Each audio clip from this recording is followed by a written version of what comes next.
We're going to do vertical elbows now. So we went over horizontal elbows, but our next tool, and honestly my primary one that I use if I'm going to get into the mount on somebody, is this vertical elbow first. Now make sure you reference our anchoring video, how to anchor yourself down in for ground and pound, if you really want to understand how and when to use this. But let's just talk about the body mechanics of the actual strike now. So we are going to have Andrew in the mounted position. I'm going to turn you sideways, Andrew. The last elbows that we did, horizontally coming this way, guys, can run into a lot of stuff. And it might not be the right tool for the right situation.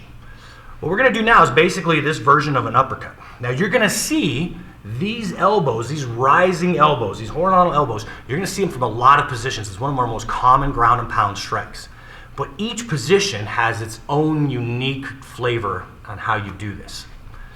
So this strike, guys, is going to come from, stay right there, Andrew, you don't have to stay up in a crab position there, is going to come from here, and the most important thing about these strikes is that you're trying to fully transfer the force, meaning that you're going all the way through, and we'll see that in a second, by combing my hair. Now, I know that's ironic for me to say that because obviously I'm very old and I don't have much hair left, but this comb, this position is very important.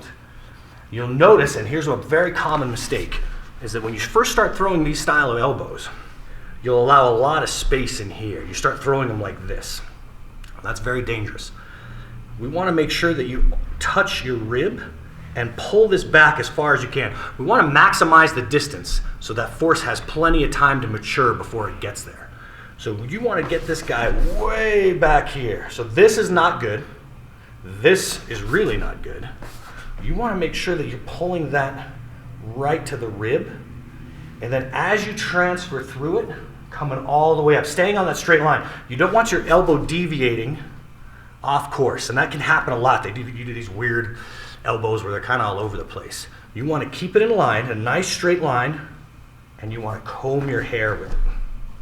So in other words, this is not what you want to do. Now that might end up where the target stops you and you're not able to continue, but in a perfect world you would still want to go all the way through to try to complete as much of that tangent as you can. Zip. That's my coaching term.